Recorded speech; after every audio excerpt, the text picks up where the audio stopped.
My name is Martin Reese, and I'm the co-founder and CEO of Fabric Genomics. I'm really happy to be here today, and I'm going to talk to you about clinical sequencing with Element. Fabric Genomics is a clinical bioinformatics company here in the Bay Area with over 10 years of experience on setting up genomics labs with clinical diagnostic testing.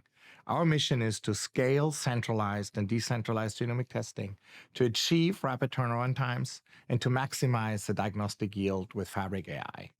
We are serving clinical hospital systems like the Intermountain Healthcare System, Cleveland Clinic, Rady Children Institute, but also national diagnostic laboratories like LabCorp and Quest, and even country projects like the 100,000 Genomes Project and Genomics England. Today, I'm going to talk about comparing Element Biosciences sequencing quality to the existing gold standard Illumina clinical sequencing. Our study was to use 51 clinical samples for hereditary breast and ovarian cancer risk assessment, including 10 positive samples. These samples were prepared by one of our clinical sequencing partners and with the same identical prep workflow, sequenced on 2 different sequencing platforms, and then analyzed by our clinical bioinformatics software pipeline here at Fabric Genomics. We call it a blinded study because both sequencing laboratories did not know how we would do the analysis and what metrics we would apply to the analysis.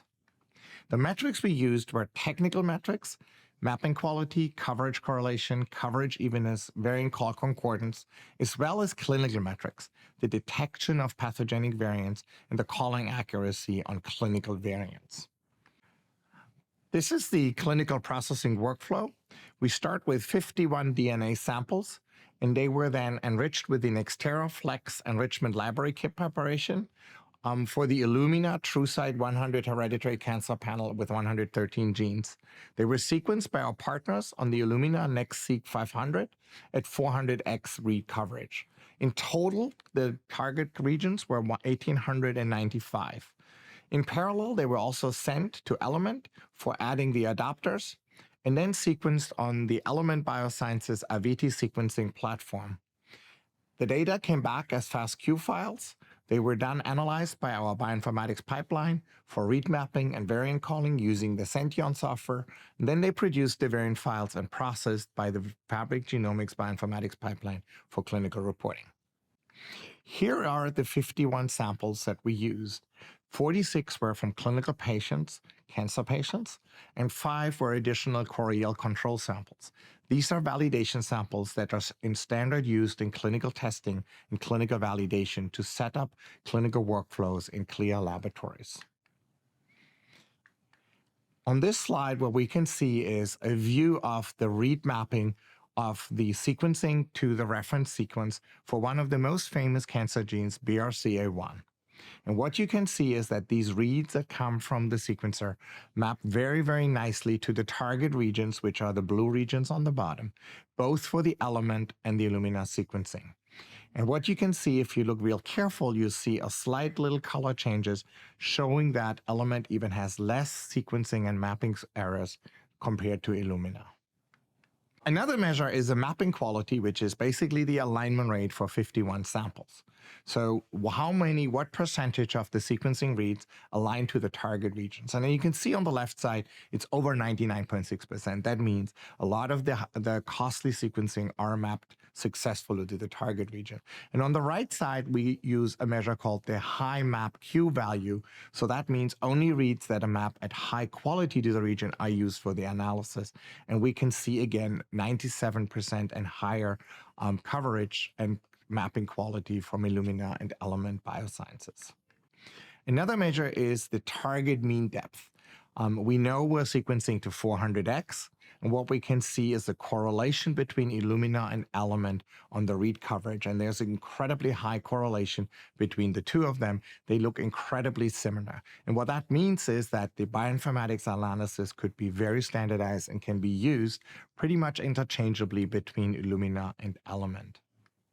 Another measure is the evenness on read coverage. That's measured by the fold 8 base penalty. And I'm telling you that if you're below 3, it's fantastic, and even lower, it's even better. And what you can see, Illumina and Element both have a medium fold A space penalty on our data from less than 2, which means we have a really great evenness on read coverage for the targeted regions.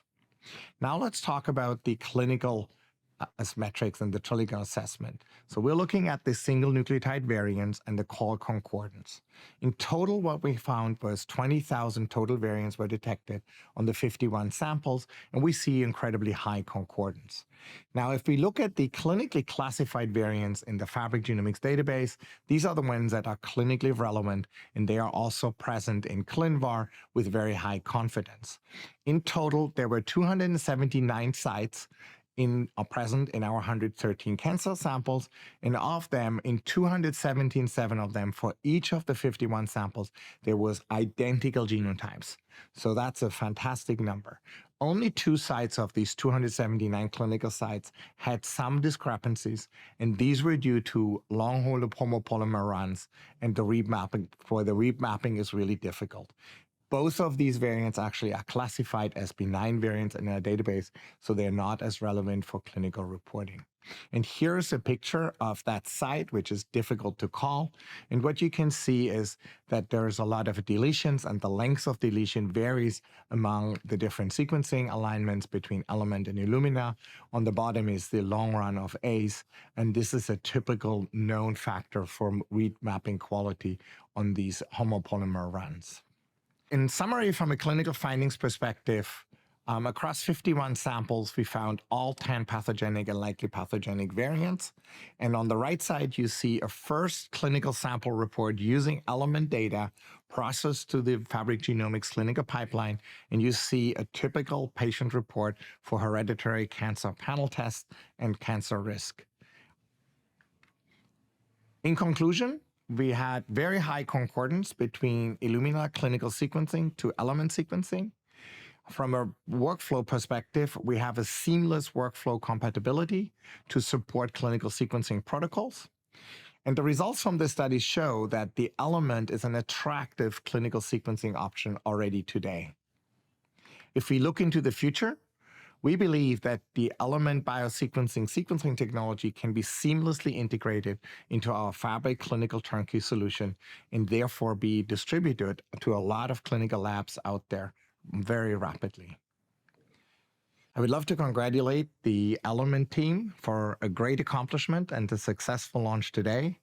At Fabric Genomics, we believe this will further accelerate genomic sequencing in the healthcare system and therefore save lives. Thank you very much.